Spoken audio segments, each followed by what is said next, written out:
Итак, Господь Бог Израилев изгнал Аморея от лица народа своего Израиля. А ты хочешь взять его наследие. Не владеешь ли ты тем, что дал тебе Хамос, Бог твой? И мы владеем всем тем, что дал нам наследие, Господь Бог наш. Я молюсь, чтобы Бог мне дал силы проповедовать сегодня. Но по всякий случай дойдет до вас то, что мы хотим проповедовать. Это сложное, такой тест и сложное место, но Дух Святой разъяснит вам. Я проповедую сегодня на теме «День твоего владения». Если вы пишете, вы можете это писать. День твоего владения. Это день есть сегодня, братья и сестры.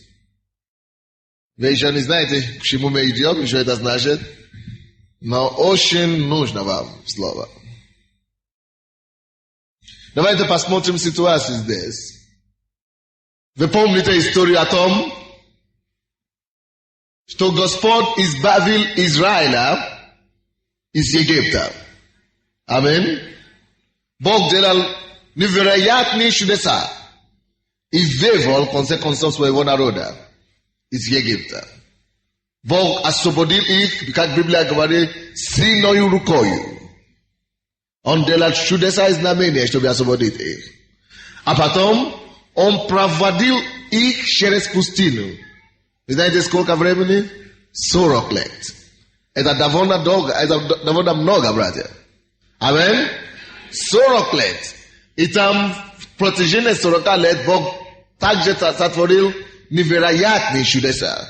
Разные чудеса и знамения, разные испытания, разные войны. Но дети Израилевы выигрывали эти войны все. Они вышли победителем из пустыни. И что интересно, и почему мы считаем это место сегодня? Представляете себе? Бог совершал для них чудеса и знамения. Бог для них побил врагов, делал дорогу в море, приводил воду с камней, послал хлеб с неба прямо. Многие чудеса и знамения Бог творил для них.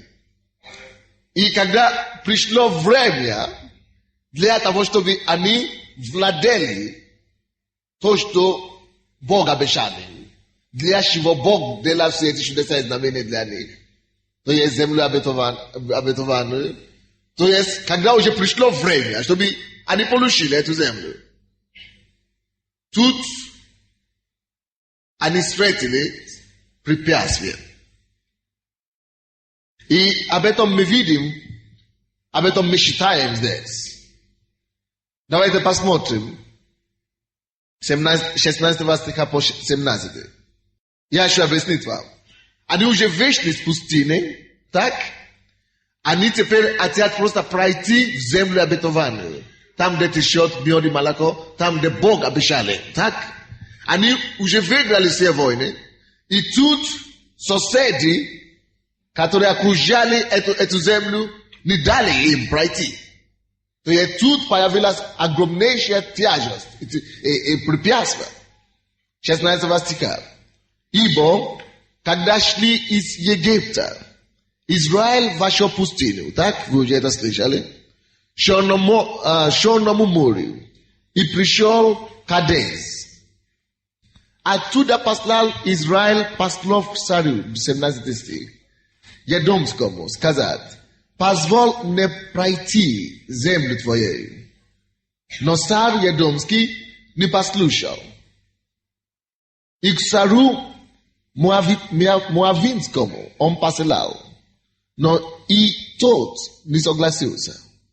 Посему Израиль оставался в Кадесе. Израиль оставался в Кадесе. И пошел пустыней. И миловал землю Едомскую. Так, давайте остановимся на 17 стих. Посему Израиль остался в Кадесе. То есть, все уже было готово, они уже вышли из Израиля, из Египта, уже прошли через пустыню, они только хотят пройти в свою страну, Когда эти страны, Моавиты и Эдомиты, не разрешили их пройти. Это было сложное испытание для Израиля. А потом, в конце концов, мы видим, что Бог вмешался в эту ситуацию. 21 стих, Библия говорит нам, «И предал Господь Бог Израилев, Сигона, и весь народ его». Потому что Сигон — это еще другой народ, который препятствовал Израилю попасть в их страну. И весь народ его в руку Израилю, и он побил их. И получил Израиль в наследие всю землю Аморея, жившего в земле той. Израиль не только сейчас наследовал то, что Бог обещал, вот, не только наследовал землю обетованную, но еще наследовал всю землю, всю землю людей, которые жили там, людей, которые противостояли их. То есть эти преграды, эти люди, которые препятствовали их земля стала Израилевой землей. В конце концов. Может быть, вы спрашиваете, какое отношение это имеет к вам сегодня? Давайте посмотрим, начнем с нашего, и давайте я расскажу эту историю. И через несколько лет, какие-то цари вокруг Израиля, они далеко от них там, начали обижаться на Израиля. И они начали говорить: Израиль, какое право ты имеешь, как государство, чтобы захватить другие государства, другие земли? Какое право у тебя есть, чтобы выгнать других царей и владеть их земли? И мы видим это 10 стиха. И сказал Ефай старейшине Галатским: если вы возвратите меня, так, можно считать вообще всю главу, и вы поймете то, что я говорю. Но в 10 стиха по 13 стихи мы видим там, что цари аммонийские, это уже стал сильный царь, который тоже живет недалеко от Израиля. Начал выяснить у царя израильского, что почему вы владели чужие земли. И когда мы читаем дальше, 13 стиха, мы видим, что Ефай, царь Израиля, начал объяснить то, что мы читали. И начал объяснить, что нет, мы не владели просто так земли этих людей, что мы шли, то, что мы читали уже, что мы шли, и мы просили у них разрешение пройти через их землю, но они нас не разрешили, наоборот. Они начали выступать против нас, и Бог, Господь Бог наш, дал нам их землю во владение. И его объяснение, именно на его объяснение мы построили нашу проповедь сегодня. Аминь. Давайте посмотрим, что он говорил. 20 стиха. Он уже говорил, мы уже читали 16 стиха так. Вы уже видели, что их не разрешили на самом деле. 20 стиха. Но Сигон не согласился пропустить Израиля. Это еще один народ, который не согласился пропустить Израиля. Теперь вы уже понимаете текст чуть-чуть. Так? Мы начали с 20 стиха. Что Сигон также не согласился пропустить Израиля через пределы свои. И собрал Сигон весь народ свой. Не просто не разрешил Израиля, так, пройти через землю, и собрал весь народ свой, и расположился станом, построили крепость в Иясе. Изразился, то есть сражался с Израилем. Израиль уже остановился, но они начали сражаться против Израиля. 21 стих. И когда Бог это увидел, это то, что объясняет царь израильский другим царям, которые спрашивают у него: почему ты взял эти земли? Они же тебя не принадлежат.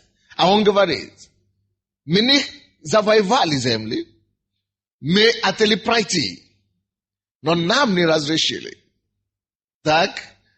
И говорит, наоборот, на нас нападали. И когда они начали нападать на народа Божьего, Бог, который молчал все время, это Бог Израиля. Это тоже твой Бог. Он видел, как люди мира сего притеснили, как они издеваются над своими детьми. Он видит, как неверующие, несправедливым способом эксплуатировать верующих. Он видит, как неверующие процветают в миру нечестным путем, а верующие, которые честно живут, не процветают. Он молчит. Долгое время он молчал. Но когда эти люди начали нападать на народа Божьего, это дало Богу возможность ступиться. И посмотрим, что он делал, 21 стих. И предал Господь, Бог Израилев, Сигона и весь народ его. Не только их территорию.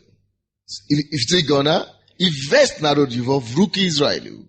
И он побил их и получил Израиль в наследие всю землю Амория, живущего в земле той.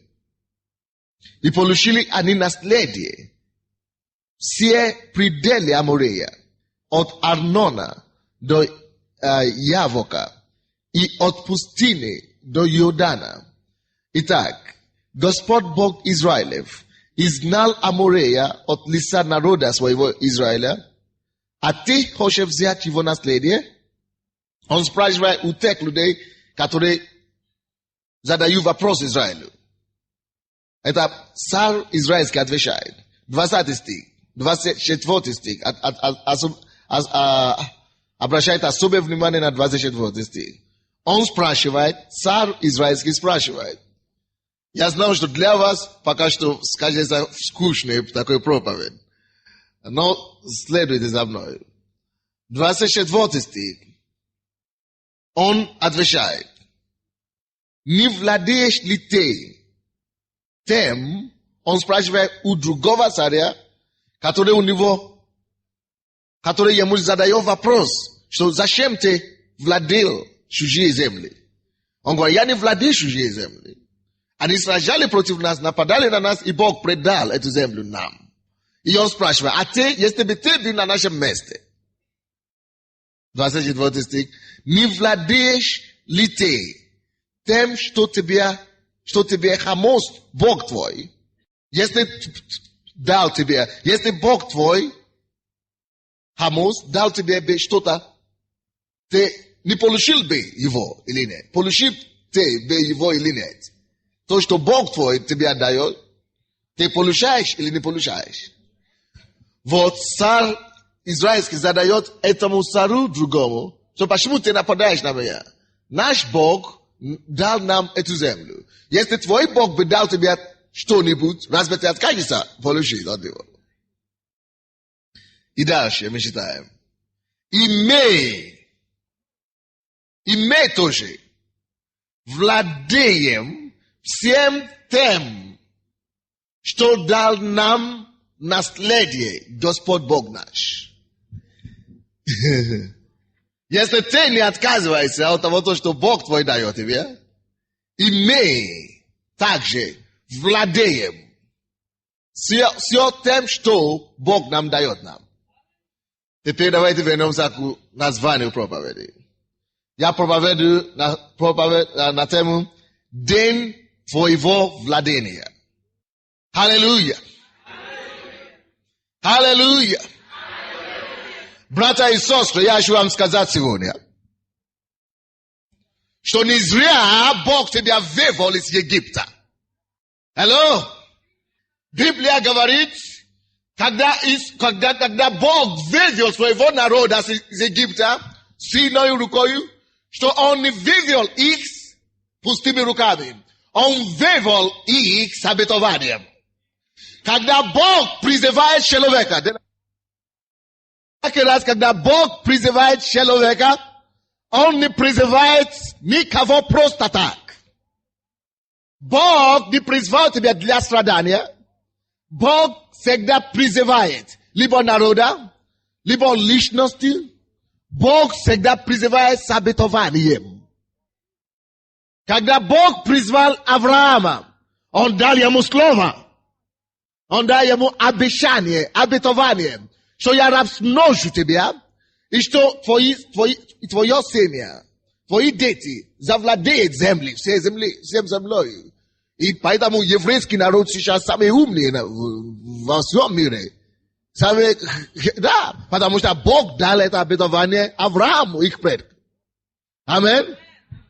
Но не расстраивайтесь, потому что когда мы каемся, и мы принимаем Иисуса в свое сердце, мы тоже в духовном мире автоматически становимся семьями, наследниками Авраама.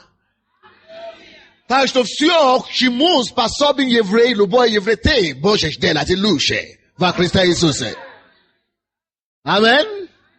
Так что если ты говоришь, что еврей всегда мудрый, ты тоже уже стал духовный еврей во Христе Иисусе. Аминь. Но не об этом мы говорим сегодня.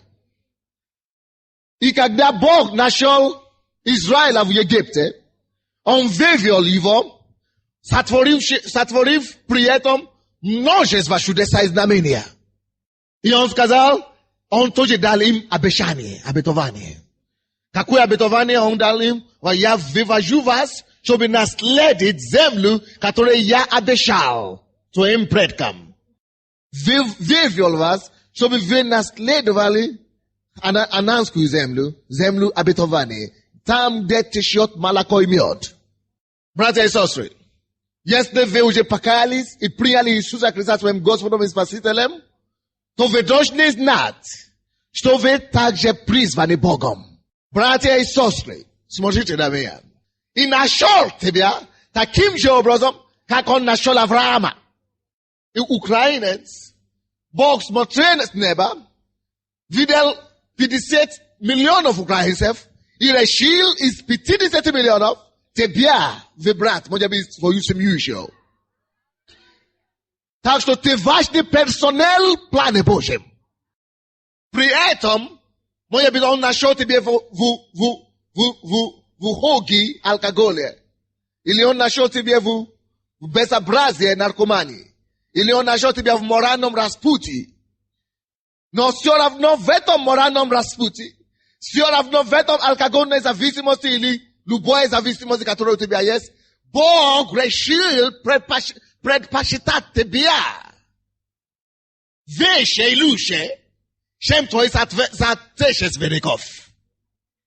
И дайте мне вам сказать, что когда Он тебя позвал, даже если ты это не знал, когда Он позвал меня или любого человека, Он позвал тебя с обетованием, с обещанием. Бог позвал и призвал тебя для того, чтобы улучшить твою жизнь. Для того, чтобы ты имел прорыв. Для того, чтобы ты жил победоносной христианской жизнью. Чтобы ты жил победой. Чтобы ты ходил победой.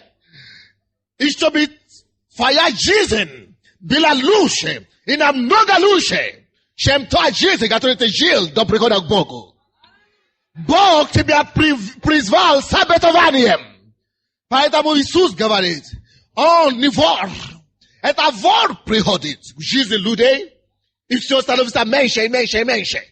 Это вор приходит, чтобы украсть, чтобы убить и чтобы погубить. Он говорит в Евангелии от Иоанна 10:10, что вор приходит, чтобы украсть. Когда я прихожу, я ничего не украду из твоей жизни. Наоборот, я дополняю твоей жизни. Аллилуйя. Братья и сестры, если вы приняли Иисуса в свое сердце, то Он пришел. От Иоанна 10:10 говорит, что когда Он приходит, чтобы дать жизнь. И жизнь по-настоящему. Жизнь с избытком. Многие из вас вы думали, что вы жили до того. Но он говорит, то, что вы называли жизнь, для него это еще не жизнь.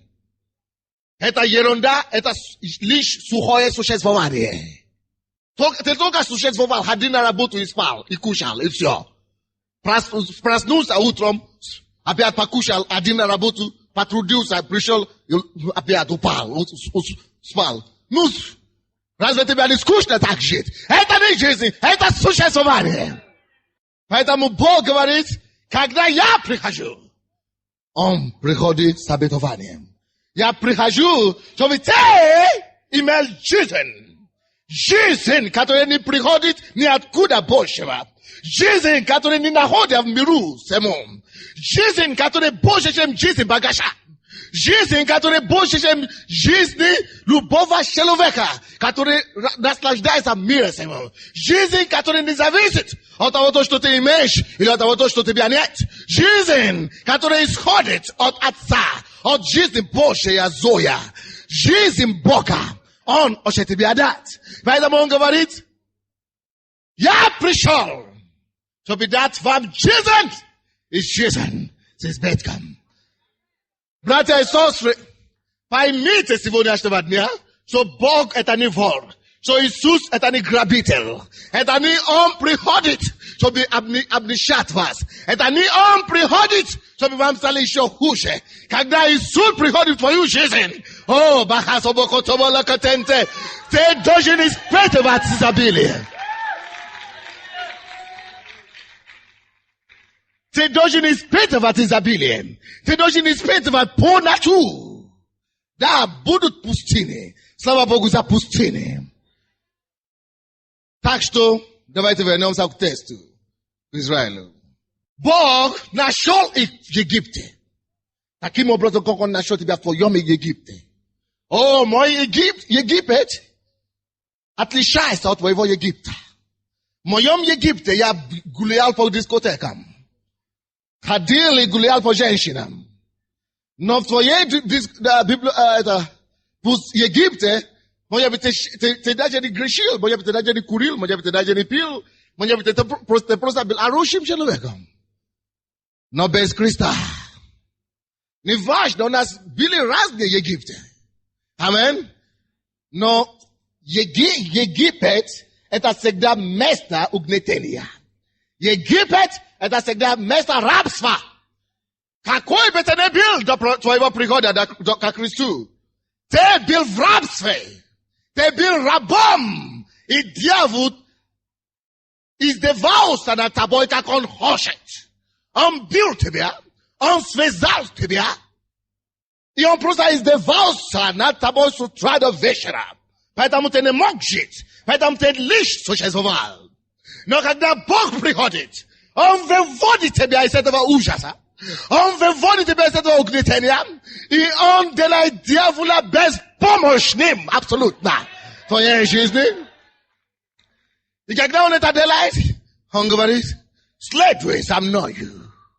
Не вернись обратно. Даже не смотри обратно в Египет. Следуй за мною. Я провожу тебя. Первое, то, что ты найдешь видеть, ты начнешь встречаться с чудесами. Первые чудеса, первые месяца. После этого тебе скажут, добре пожаловать в пустыню. Может быть, ты не знаешь, какая пустыня? Пустыня это место сухости. Пустыня это место, когда все сухо. Место тишины. Место, там нету, когда нету дожди. Когда нету прогресса вроде бы. Все просто сухо. Ты говоришь, неужели Бог все еще со мной? Неужели это Бог меня привез сюда? Успокоиться все проходят через это. Бог всегда так работает. Он выводит тебя с чудесами и знамениями. Ты проходишь в чудеса и знамения. Потом ты попадаешь вдруг в пустыню. Аминь. Но в тексте, который мы говорим сегодня, мы не говорим о пустыне. Эти люди уже прошли стадию пустыни. Была стадия, когда мы проповедовали о пустыне, когда мы были там. Но мы Я проповедую сегодня тем, которые уже прошли стадию пустыни.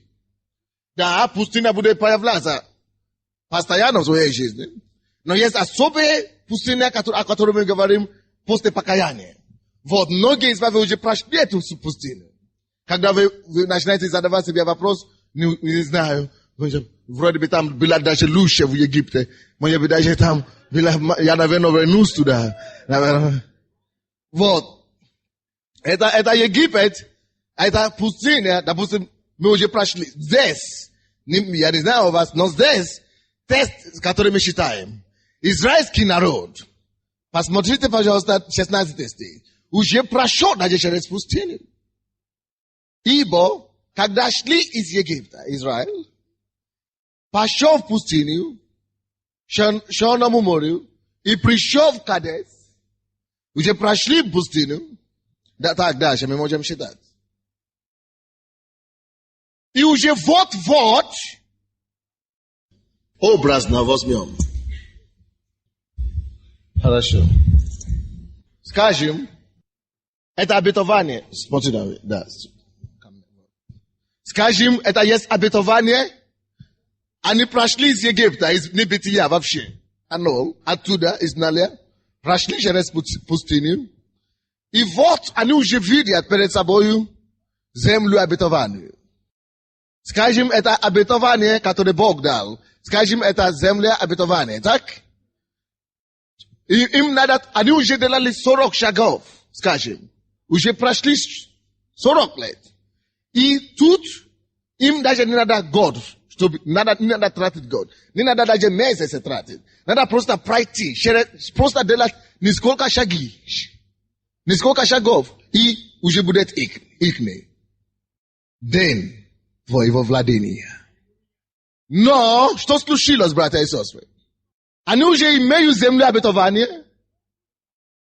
Вот земля обетования, они должны взять и получить. Бог уже дал им, но никак не могут владеть. Давайте рассмотрим грамматически как два слова. Есть слово иметь. Иметь что-то не обязательно обозначает владеть ею. Вы понимаете меня? Если вы пишете, вы можете это писать. Иметь что-то не обязательно обозначает possession. Have something in promise does not necessarily mean possessing it. You can have something, but not possess it. Иметь что-то не обязательно обозначает владеть. Дети Израиловы, вы слушаете меня? Дети Израиловы, они имели землю обетованную с тех пор, как Бог обещал ее Аврааму. Больше того, Бог вывел их из земли египетской и говорит, что я дал вам землю обетованную. Но они еще не владели. Братья и сестры, Библия говорит, ранами его мы исцелились. Исцелились в прошлое время. Как будто мы уже имеем это сделанное дело. Но на самом деле ты еще больной. Ты имеешь обетование об исцелении, но ты еще не исцелен, ты еще не владеешь этим. Ты имеешь обетование о земле прекрасной. Землей обетованной. Это наша, это Израилевая земля. Но Израиль не владела эту землю. Братья и сестры, в вашей жизни то же самое происходит. Есть много чего вы имеете по праву, но вы не владеете. И никак у вас не получается владеть ей. Есть много вещей, даже не только в духовном мире, даже в реальном мире, в реальной жизни. Допустим, возьмем работу или бизнес. Ты говоришь, po всем показателям, по всем параметрам, я должен иметь это дело. Это должно быть моя работа. Но вот, я подхожу, и не получается, пропадает. Вы поняли? Я вам расскажу, что я имею в виду.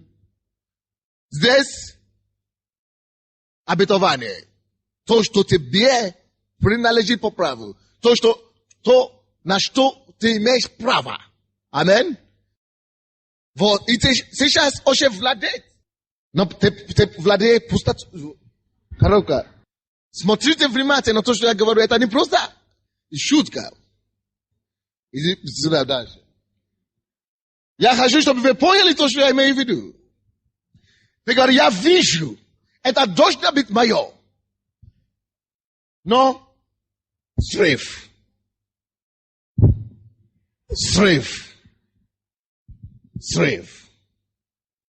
Это то, что было с детьми Израилевыми. Они видели свою землю. Они знали, что это их земля.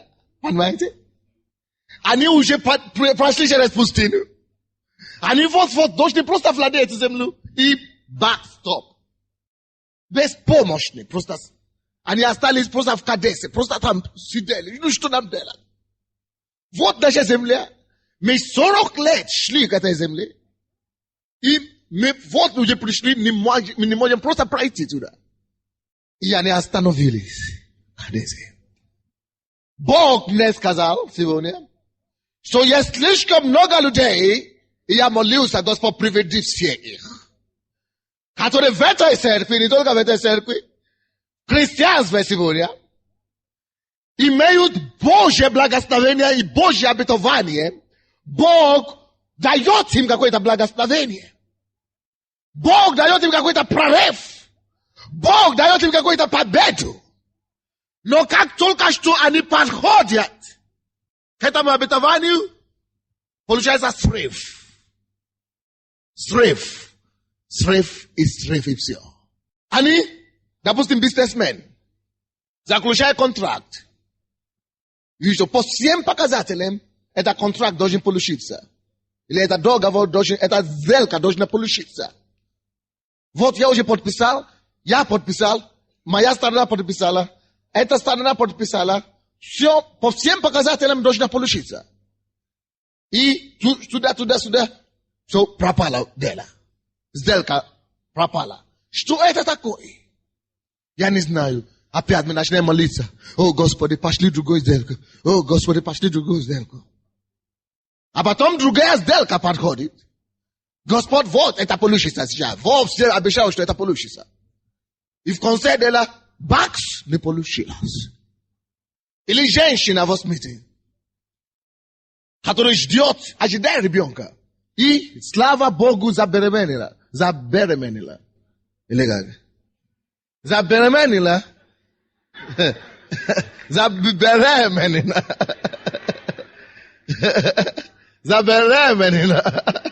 И дарили. Путаира. Но ничего. Короче, забеременела. И спустя 2 месяца срыв. Второй раз забеременела. Через 3 месяца срыв. Третий раз срыв. Четвертый раз срыв. И вот ребенок. Вот Божье обетование, слава Богу. И на 7-м месяце, 9-м месяце, все, пропало все. Что это? Имеет ребенка, но не владеет еще. Или женщина, молодая, 20 лет, все мужчины хотят только на нее жениться. Она имеет 20 предложений, 10 предложений, 5 предложений от разных мужчин, интересные все. Но как только что дело идет, договор, к свадьбе, все пропадает. Человек уже прошел через Египет, верующий уже прошел через пустыню, только чтобы иметь свое владение, все пропадает. Поэтому я проповедую сегодня на тему, которую Бог мне вложил в сердце. Сегодня, братья и сестры, Если вы понимаете, что я пытаюсь говорить, что я пытаюсь. И если вы думаете, я на таком месте, это моя ситуация, то скажите мне, пожалуйста, какая сегодняшняя тема? Kalabakata bakashiketenderi makatanta. Bakato bokoto bokoto molontoye. День чего? День твоего владения. Может быть, уже это видел во сне. Может быть, это уже видел в Слове Божьем. Может быть, тебе уже помолились. Может быть, все уже должно получиться вот. Но никак не получается. Поэтому это есть ситуация, когда ты должен просто ждать вмешательства твоего Бога. И Бог решил сегодня вмешаться в твою ситуацию. Посмотрите эту ситуацию с израильтянами. Они вышли из пустыни, они уже все делали, чтобы иметь то, что Господь хочет им дать. Но, 17 стих. Оттуда послал Израиль пословку царю Едемскому сказать: позволь мне пройти землю твоею. Но царь Едемский не послушал. И к царю Моавитскому он послал. Но и тот не согласился. Посему Израиль оставался в Кадесе. Может быть, уже пробовал много чего, но не получается ничего из них. Может быть, даже все у тебя было 100% возможность, но не получилось. Может быть, ты студент, или ты, наоборот, уже поступил в институт какой-то, или учебное заведение. У тебя экзамены все хорошо сдал. Сдавал все отлично. А потом, последний день, твое место отдали кому-то, который платит деньги. И лишь на работе ты должен получить повышение. Вместо твоего повышения даю повышение кому-то другому. И ты остался ни с чем. Ты остался в пустыне, вынужденная пустыня. Братья и сестры, потому что Бог наблюдал за эту ситуацию, Бог долго ждал. И в вашей ситуации, братья и сестры, Бог долго ждал. И вы знаете, что Бог сделал в конце концов? 21 стих. Когда Бог вмешался, когда Бог решил вступить в это дело, Он не просто дал им проход, чтобы пройти и завладеть эту землю, которая им принадлежит по праву. Он не просто дал им проход, но все враги, которые мешали им до этого, Он дал их земли и их владение Израилю, чтобы на тебе на здоровье. Израиль стал 3 раза богаче. Их земля наполнилась еще 3 раза больше, чем то, что они должны были иметь. Вы слышите меня? Потому что Бог вмешался. И когда Израиль уже взял свою землю обетованную, потому что Бог дал землю этих всех людей, которые сражаются против них, и люди вокруг остались в недоумении. Что это такое? Израиль. Откуда? Почему ты завладел землю чужих людей? Чужих стран, твоих соседей? И царь Израиля, что он говорит? Неужели? Нет. Вот откуда мы начали. Тест. Вы помните начало? Давайте теперь прочтем этот тест. Тогда вы поймете, о чем мы проповедуем. 22 стиха. И получили они, Израиль. Братья и сестры, ты готовься что-то получить сегодня. Братья, я вам говорю, сегодня есть день. Смотри, что это такое, которое дьявол тебе скрывал. Смотри, определи себе это. Или несколько вещей, которые не получалось постоянно. Но сегодня, это не пустые слова. Не важно, сколько раз я уже помолился за вас. Не важно, сколько раз вы молились за себя. Сегодня Babako soto boko sikata labakata ndalama kotonto. Podima is for you veru. Ime veru sto be very darago. Sto bog delao. Shuboje boy. Ipolushili dvasev taroestik. Ipolushili ani. Nasledie. Sie prideli. Skajiv sie. Prideli. After it is amnoy. Smotrina neighbor as a Chris Wengler Smotrina neighbor. Gaspard! Yasivonia! Polushu! Sie prideli! Moyivobla Gastavenia! Yasivonia! Polushu! Sie prideli! Sie prideli! Sie prideli! Moyivobla Gastavenia! Vaimia Isusa. Yes! So shall it be. Vaimia Isusa. Tak bude, dragi. Amen. Последно время, когда уже все, появляется обязательно какое-то обстоятельство. 23 стих. Итак, Господь Бог Израилев. Братья и сестры, это не просто Господь Бог Израилев. Это есть Господь Бог Сандея. Это есть Господь Бог Наташи. Это есть Господь Бог Саши. Это есть Господь Бог Алена. Это есть Господь Бог всех. И ты можешь сказать, итак, 23 стих, итак, Господь Бог Сандея изгнал Амурея от лица народа своего Израиля. Не только Амурея и Моавитяне, это прообраз обстоятельства, которые срывают твоего благословения. Это есть прообраз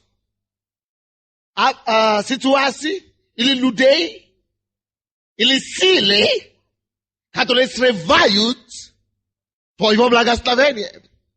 И Господь говорит, и Библия говорит, Господь Бог Сандея, Господь Бог Тимура, Господь Бог Самсона стал. Вещи мои проблемы, вещи мои обстоятельства. Он стал высоко и прогнал. Братья, может быть, вы знаете эти обстоятельства, которые выступали против вас до сегодняшнего дня, которые составляют последнее время ваше дело рухнуться. Может быть, вы знаете? Может быть, вы не знаете. Это не важно. Бог знает. И позвольте мне вам сказать сегодня то, что Бог собирается делать. Бог собирается стать между тобою и этим обстоятельством. И Господь, то, что Он сделал для Израиля, что Он прогнал аммонитяне и моавитяне, Он станет между тобой и твоей проблемой сегодня. И Он прогонит, и Он низвергнет это обстоятельство, которое приводит твое дело к срыву. И ты сможешь свидетельствовать, такое же свидетельство, которое эти люди говорят здесь, 24 стих. Не владеешь ли ты тем, что дал тебе Хамос Бог твой? Дальше.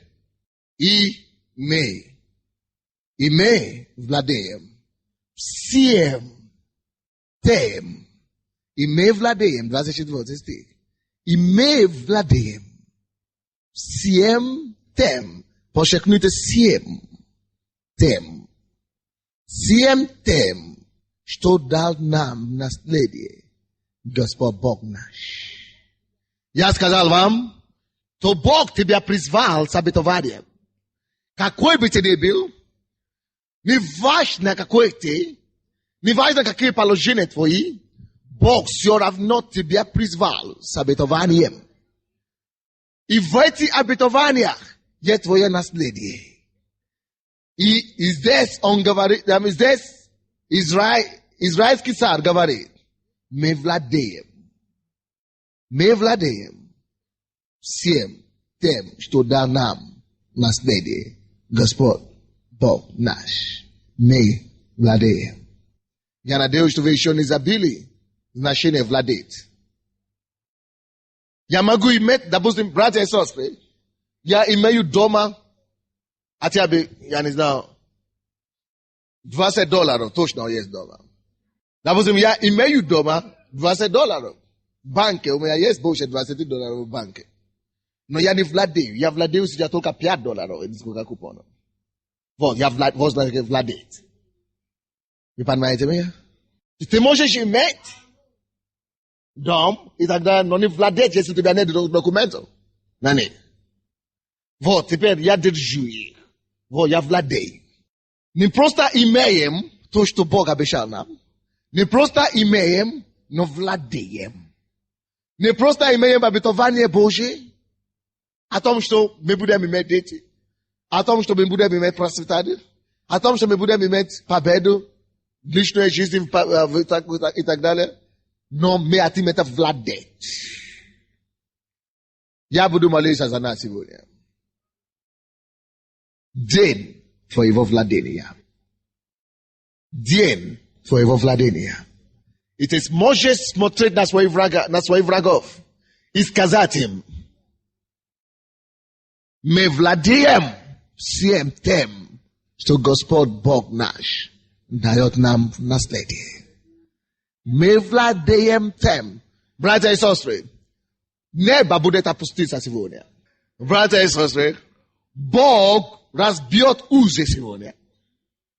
Братья и сестры, Бог опустит и уничтожит все то, что препятствует тебе, то, что стоит между тобой и твоим благословением. $1000 придут в некоторые руки. Миллионы долларов придут в некоторые руки после сегодняшнего дня. Дорогие мои, семьи станут счастливыми после сегодняшнего дня. Вы будете лучше одеваться. Ваш дом будет наполнен радостью после сегодняшнего дня.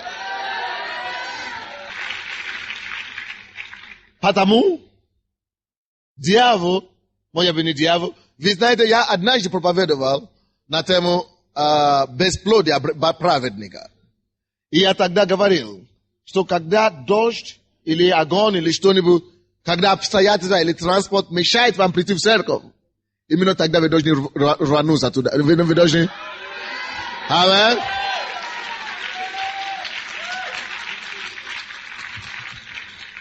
Бесплодие праведника в этой проповеди возьмите, если у вас нету. Когда что-то пытается мешать вам прийти в церковь, значит Бог приготовил что-то для вас. Что это в твоей жизни, который ты ждал. Но не получается. Может быть, это здоровье.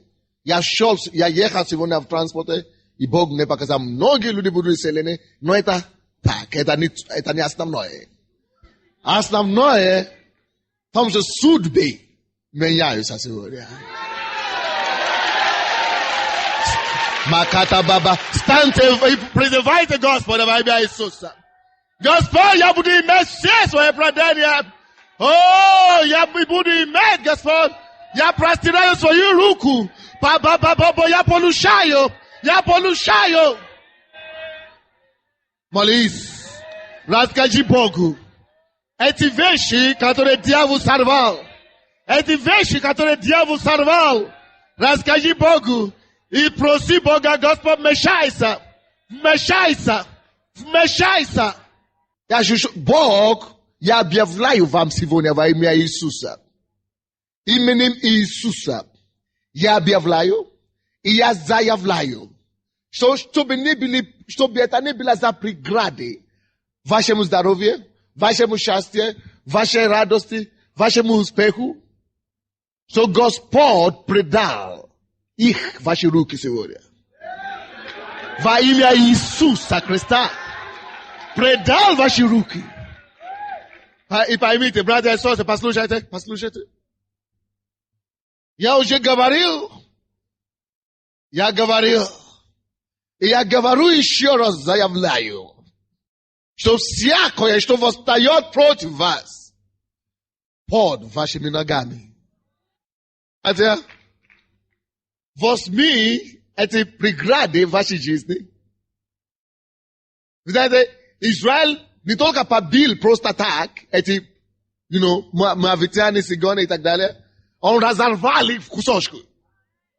Возьми все преграды твоей жизни и разорвай в молитве во имя Иисуса, уничтожай и поставь под твоими ногами во имя Иисуса.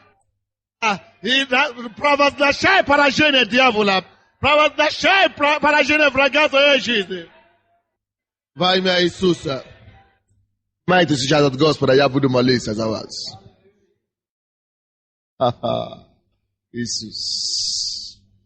Иисус. Калаба токото. Прорыв, я вижу повсюду. Я вижу победу повсюду. Поэтому, Господь, во имя Иисуса, всякие амовитяне, всякие мовиатяне, которые в жизни этих людей, всякие препятствия, всякие обстоятельства, всякие власти, всякие начальства, всякие духа тьмы поднебесным, которые, калонту макутонто, которые препятствуют успеху, которые мешают прорыву. Моим братьям и сестрам, всем, которые здесь, я противостою вас сейчас. И я повелеваю, склонитесь ваши колени перед Иисусом в жизни этих людей во имя Иисуса. Именем Иисуса я провозглашаю, я заявляю прорыв в жизни каждого моих братьев и сестер здесь сегодня во имя Иисуса Христа. Прорыв в личной жизни.